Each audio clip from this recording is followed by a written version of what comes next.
Hello and welcome back to the port. I'm the Gav Major, and this is a review of the American Tier 6 Premium Battleship USS Florida, available for 12,500 doubloons. Now this is a Tier 6 and 7 game of domination on Trident, the team of Benson, Okachov, Prince Eugen, Nagato, Nelson, Florida, Lexington. Spawn on the left, and we're making a move over to the leftish. You know what I like to do, if I can, maybe get behind the side and use that as cover before I end up getting really tangled up with the enemy ships, but looks like things aren't going to be going our way. And with that in mind, we're going to start potentially angling ourselves against the Nagato if we can.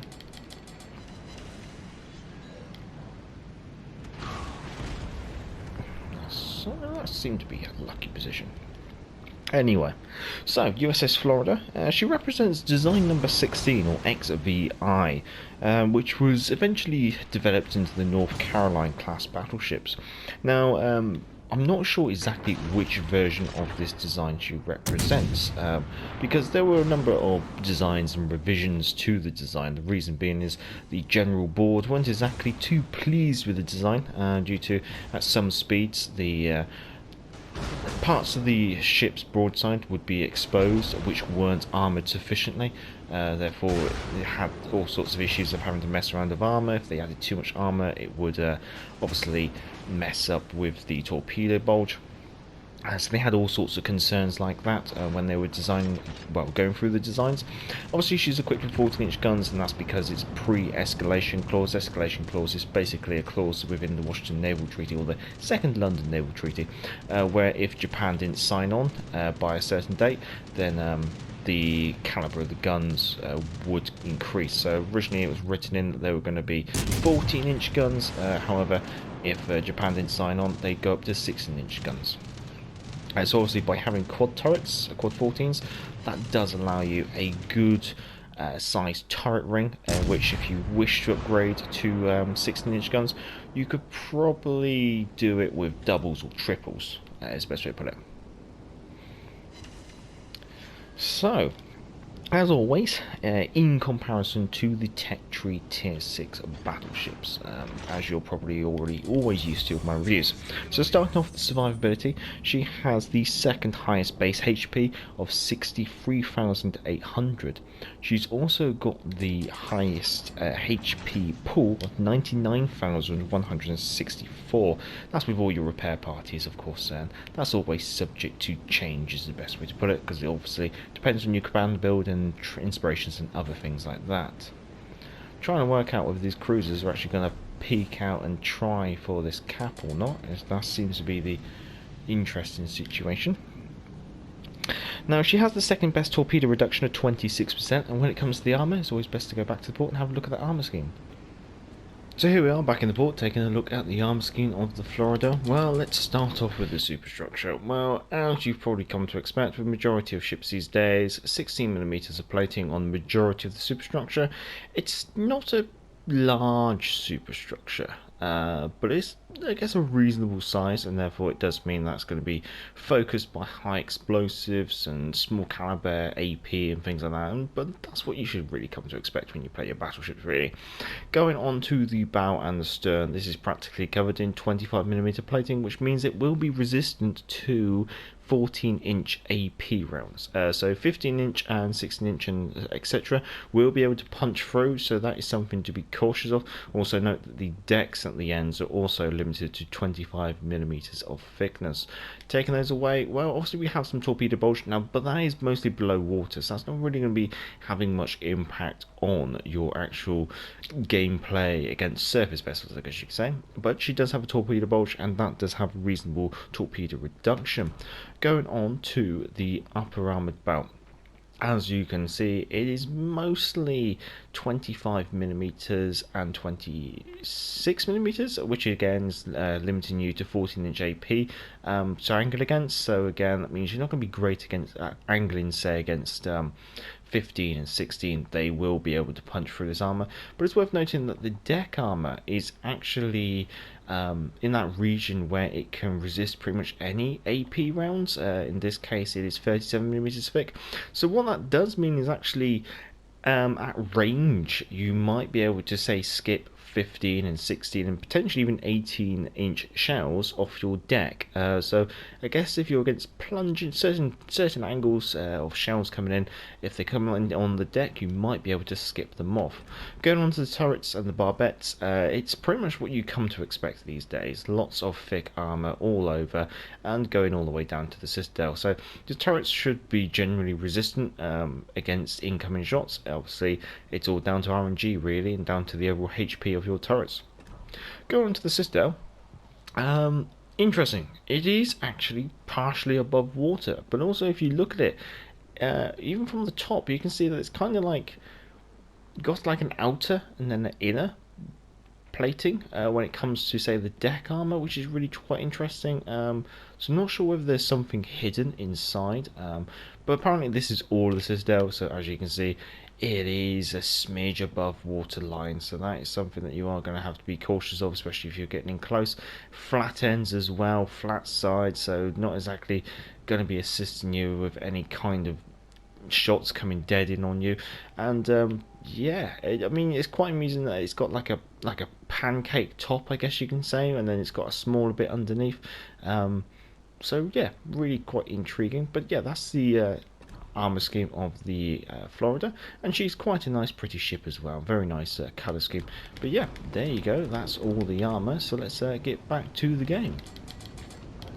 So welcome back, and we're just going to see if we can tickle the Prince Eugen as he sneaks out. It looks like we can. Might even back up a little bit more as well, I think. So, going on to the artillery, as we already mentioned, she's got 14-inch guns. She's got 12 of them in 3 quadruple turrets. We have B turret super firing over A turret at the front, then we also have Y turret at the rear. Now, these have a just below average range of 16.1 kilometers, and they also have the slowest reload for the tier of 33.5 seconds. Can we finish the Prince Eugen with this volley? Indeed we can. We'll heal up what we have. Now she has the joint second fastest turret traverse though, which is quite nice, 45 seconds per 180 degrees of rotation. The third lowest HE shell damage of 4,750, lowest fire chance of only 22% when it comes to those HE shells as well. You also have the lowest AP shell damage of 9,500.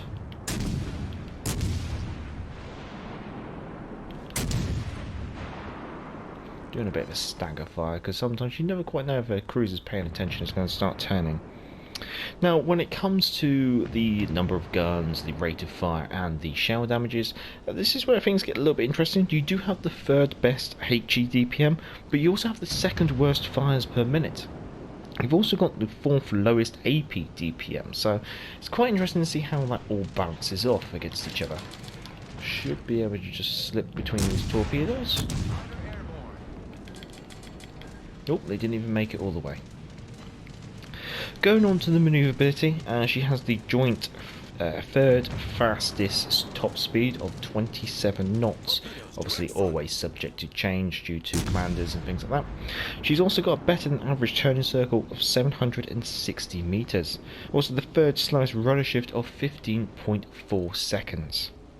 Concealment wise, this is a nice little trump card I think when it comes to the Florida. She's got the joint best detectability by sea, which is 14.4 kilometers, and also by air, which is 11.5 kilometers. She's also got the second best detectability when firing a smoke, whether that does interest you, which is 12.4 kilometers. So when it comes to the consumables, she comes with 3 repair parties. These will heal 428 HP.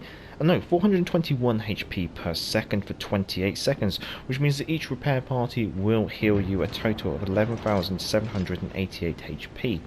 This also has an 80-second reload. The damage control party is your typical United States damage control party, which has a duration of 20 seconds and an 80-second reload. Now with your third consumable, you do have some options. You can either have 3 catapult fighters, which has a duration of 90 seconds and an 80-second reload. You can have 3 spotter aircraft, which has a 30-second duration and a 200-second reload, and that obviously improves the grouping of your shells. Or you can go for enhanced secondary battery, which obviously enhances your secondary battery in regards to rate of fire and accuracy, and that has a 30-second duration and a 160-second reload. Now, as pretty much all premiums, she does come with a Type 9 permanent camouflage, which is obviously quite nice, which means obviously that adds to your great concealment that you do come with this ship. Now, when it comes to the modules, I've taken AA Guns Module 2, Steering Gears Module 2, and Tiger Acquisition Systems Module 1. And as always, the modules and the commander build will be down in the description. Now, my commander build, it might be rather unconventional, I guess you could say. It's not exactly something that...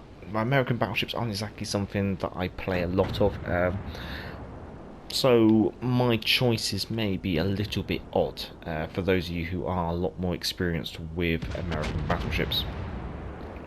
So what we have left on the enemy team is a Florida, and a Nelson, along with the Lexington. The Lexington's been spotted down to the south, so looks like we're going to see if we can remove her from the game before we move on to the rest of the battleships, because obviously being able to be torpedoed from practically any angle is going to be a bit of a nuisance if we need to angle ourselves against the battleships that we're going to be engaging in the future.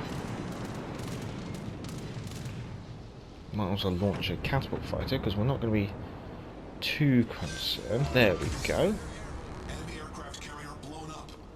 So we're now going to start making our way over to B in order to engage the enemy battleships. And we have the Nelson spotted already. Now what you're probably noticing is I am practically just staying in AP quite a lot of the time. I find the AP can really overpen cruisers at close range sometimes. You have to be very accurate in picking up those citadels. When it comes to against battleships, it can at times be a little lethargic, depending obviously on where you hit the enemy ship. By it only being 14-inch guns, sometimes it might be slightly more advantageous to aim for the deck line to get it through the slightly thinner upper bow, but then again other times it seems that you need to just go beans to the wall and go for that proper full-on broadside. Now obviously she comes with a lot of guns, which is nice, and she apparently one of her traits is sure shot, which means her guns should be quite accurate, but I find that sometimes maybe at longer ranges or certain situations the accuracy of the guns can actually be a little bit more questionable. Like it just seems to scatter. I mean, so I think the sure shot is more in regards to more like in general, if you get what I mean. Like it's a general accuracy, like you're throwing enough at the wall that most of it's going to hit, but obviously the situation can vary. We have got the Florida there, which is giving us a little bit of bother.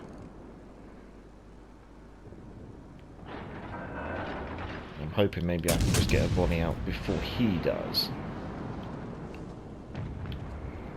With that Florida coming round here, potentially going to find ourselves in a bit of an awkward crossfire. Thankfully that's HE. Our victory is in sight. So I think I can just about skim it around here.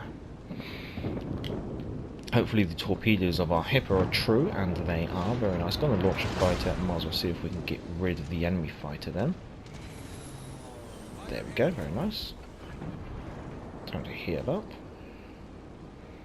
Now we can either chase off the remaining Florida, or we can just go for A.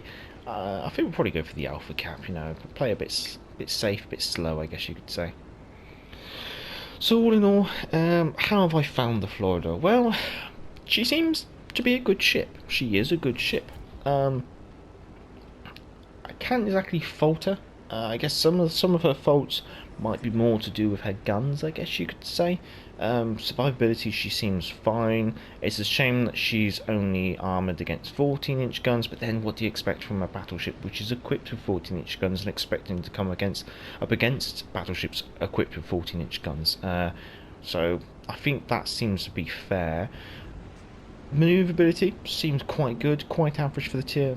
Concealment is very good for the tier as well. The anti-aircraft capabilities, obviously I don't really go into them in the review, but it's been quite capable. It hasn't really let me down. Obviously the aircraft will get a strike off, they always do. That's the whole point in the aircraft carriers, but in general, the second strike or third strike is always quite sufficiently weakened, or usually driven off in its entirety. So I'd say she's a good ship. I wouldn't say she makes me super excited in any kind of way, but she's not a bad ship either. Potentially one that you might see quite regularly. I mean, if she was a tech tree ship, I wouldn't complain about her being there. She almost feels... Yeah, she just feels quite average, I guess you could say. I mean, maybe that's just me being not really being too into them, I guess you can say, into the American tech tree. But yeah, hopefully you guys have been enjoying this. I know it's a bit of a slow ending, so but we nearly won on points, thank God. So you won't have to put up with this very slow gameplay, and we should tick over on points now. There we go, very nice. So obviously a bit of a strange game. We managed to tickle a bit of this and tickle a bit of that, so it's going to be interesting to see how we actually did come out overall. Only 54,000 damage, 2 kills, 2 citadels, 42 hits on target, shot down 9 planes and got a joint capture, placing us 4th on the team. Not bad considering I'm just whittling away reading out of a book, so I can't really complain too much about that. Economy wise, obviously as a premium ship she does have a reduced service cost. In this case that was only 83,000 credits, so I've been able to walk away with a total profit of 245,000 credits with a common credit booster and a premium account. So yeah, there she is, there's the Florida. Can't really complain, just generally a good ship, I guess you could say. Well, if you have enjoyed this review, feel free to give it a thumbs up, and if you enjoy this content, feel free to subscribe. If you are a subscriber, let's say thank you very much, and if you are a patron, also let's say thank you very much. Down in the description is the modules and the commander build, along with an email address to the channel if you want to send in any of your own game captures for the community spotlight video, and the link to Patreon if you want to support the channel on Patreon. If you do support the channel on Patreon, your lovely names will be appearing on the end screen. Until next time, I'm the Galloping Major, and back to the port. Hey, hey, clear the way, here comes the Galloping Major. Bumpity, bumpity, bumpity, bump. Get out of the way there, you fellows, unless you want me to run you down. I guess this is the life